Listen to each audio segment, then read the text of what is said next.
За өнөөдөр болохоор би та бүхэндээ дуунаас хэрхэн түүх зохиох вэ гэдэг тухай гоё хичээл орохоор бэлдсэн байгаа. Энэ маань бол нэгдүгээр би Солонгос дуу сонгосон байгаа.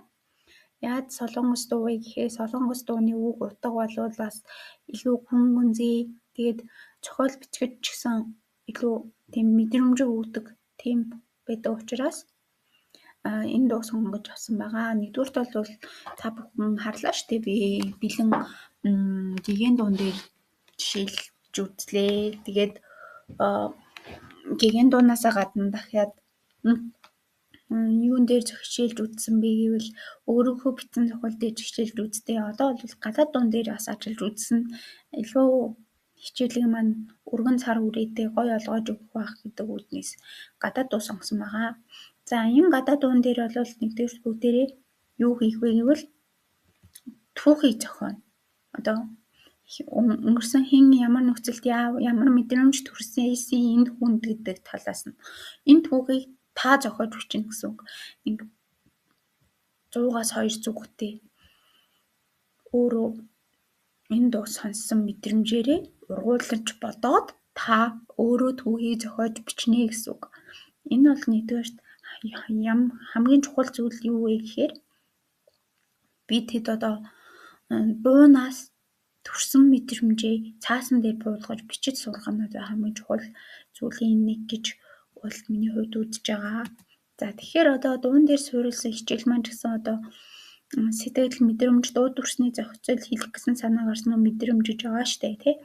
Энэ бүх товч агуулга ялгаагүй л адилхан сэдвтэй дуу. Гэтэ явах мэдрэмж нь олоо өөр гэж та бүхэнд бол хэлсэн. Нэгдүгээрт дуу төрсний зохицол гэдэг зүйл дээр болохоор бүгдээрээ яг мэдрэмж сэтгэлээсээ төрсэн зүйлээ дүрсэлж бичнэ гэсэн үг. Тэгээд бас харилцан яриатай байж болно. Харилцан яриагүй ч гэж болно. Тэгээ яаж ичихэн та бүгдийн сэтгэлгээ оюун ухаанаас хүрээнээс уран гарах учраас энэ дуугаас анхааралтай сонсороо гэж хүсэж байна. За тэгвэл дуунаас одоо хэрхэн ургуулах тухай бас би та бүхэндээ өөрөө жишээ авч үзье. Одоо ингээд дууны аяг сонсоход намайхан юу байгаа мэдэж байгаа энэ гурав дуу байна. Хэдий би инээмсэглэн хүчтэй харагддагч олон цагийг ганцаараа өнгөрүүлдэг. За одоо хэдий би ингээ инээмсэглэн хүчтэй гаргалж байгаа ч олон цагийг ганцаараа өнгөрүүлдэг гэж байгаа нь бол за ёстой. Өнөختөө дуу юм вэ гэдэг энэ өнгө дуу юм гэдгийг бас илтгэж өгч байгаа. Яагаад олон цагийг анзаарах нь өнгөрүүлдэг болсон гэдэг учир шалтгааныг нь бас хайж ургуулж бодож бичих нь байна.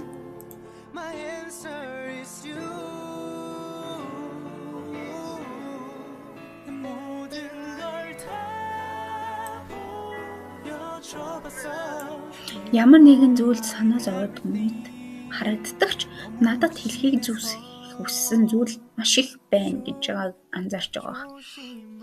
Одоо тэгэл энэ дууных нь нүн гайсан амир намуухан байгааг бол анзаарч байгаа байх.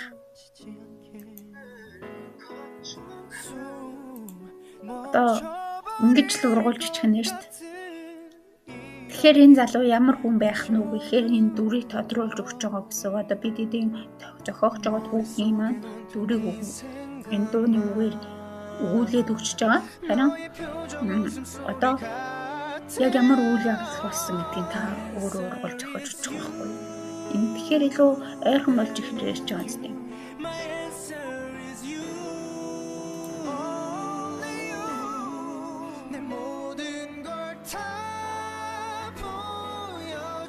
Одоо чам татагдсан тэр мөчөөс эхлээд гэж байна. Тэгэхээр чамд татагдсан цагаас эхлээд би одоо тийм болсон байна гэдгийг нь бас давхар тэгээд өгсөн байхгүй. Аюулгүй чи байсан гэж. Амаасаа би ийм болсон байна. Надад чамд хэлхийг бүх амар олон байна гэдэг бас намайг хэлж байгаа байхгүй юу?